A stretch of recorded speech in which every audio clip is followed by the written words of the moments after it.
Now, thousands of teenagers in the Midlands will go to bed tonight knowing they'll be waking up to one of the most important days in their lives. Tomorrow is A-Levels results day, and getting the right grades could be key to their future careers.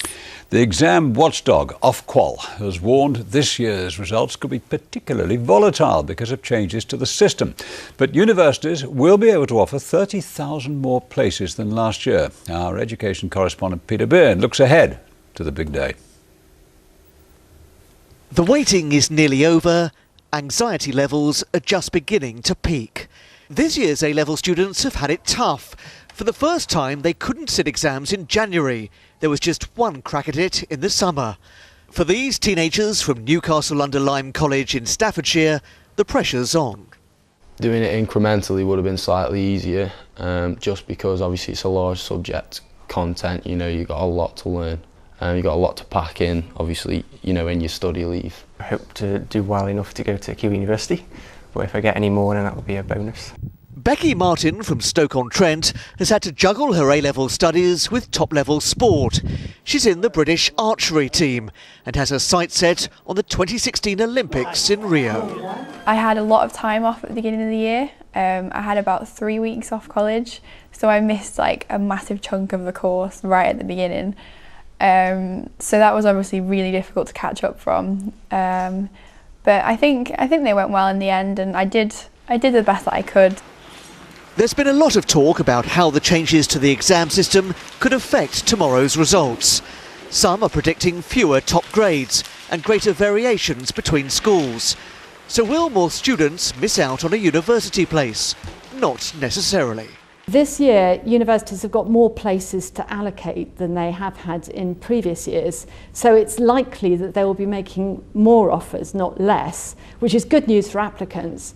And in any event, universities have never solely relied on A-level grades. What they're after is potential. Of course, university isn't for everyone.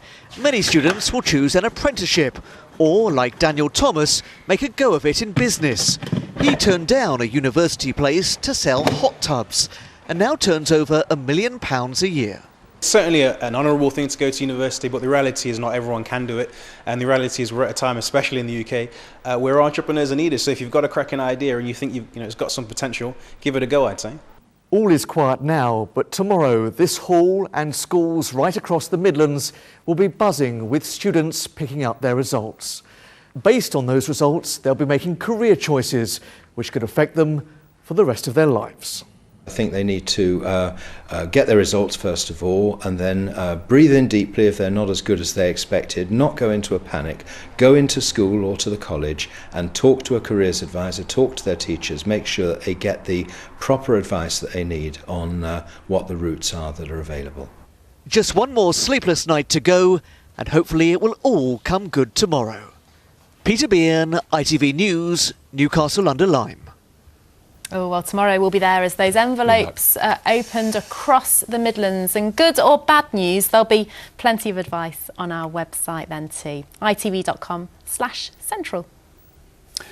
But what sort of jobs market will those teenagers be entering? Today we had the latest unemployment figures and it was good news. Unemployment fell by 3,000 in the West Midlands. But while more people are in work, they are earning less money with wages falling. Our correspondent Gareth Owen has been looking at the figures. Mary Cook is one of thousands who have been celebrating. Finally back in work. She's been trying to find a job for 4 years ever since Lacey was born. A task made more difficult by a genetic disability.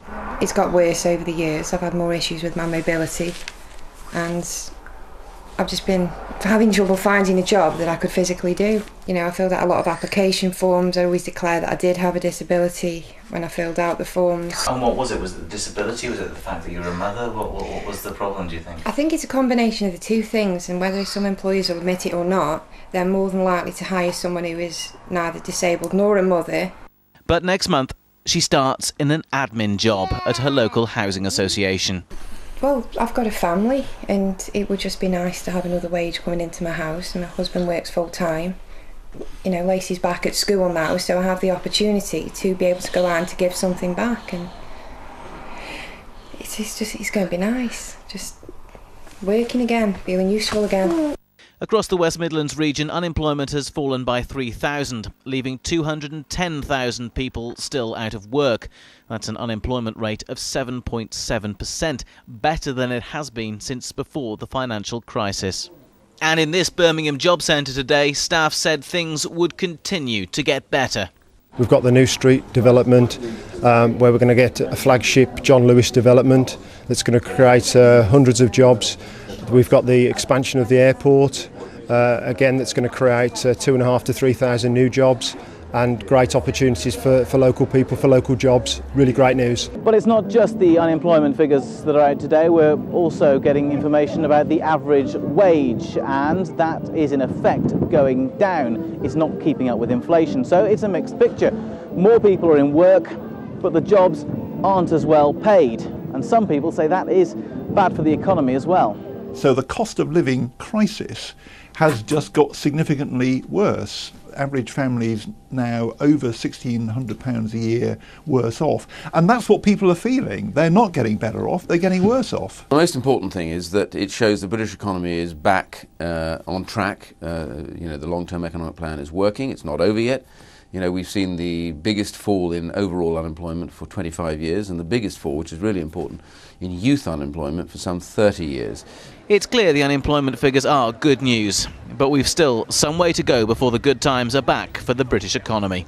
Gareth Owen, ITV News. The national and international news is a few moments away, and Julie Etchingham has our headlines tonight. Cameron flies back from holiday to oversee a rescue mission for the thousands of stranded Iraqis. With the UN warning the situation is nearing genocide, the Prime Minister says the UK will help. I can confirm that detailed plans are now being put in place and are underway, and that Britain will play a role in delivering them. Counting the cost of living, unemployment nears a 6-year low, but wage growth is the slowest on record. And as Britain's Joe Pavey strikes gold for the first time at 40, we'll meet the man who's cheered her on all the way. So join Mark Austin, who's in Iraq, and me at 6:30. Well, still ahead on our programme, the all-important weather forecast and the bed and breakfast that's only open to a certain kind of customer. Keep watching.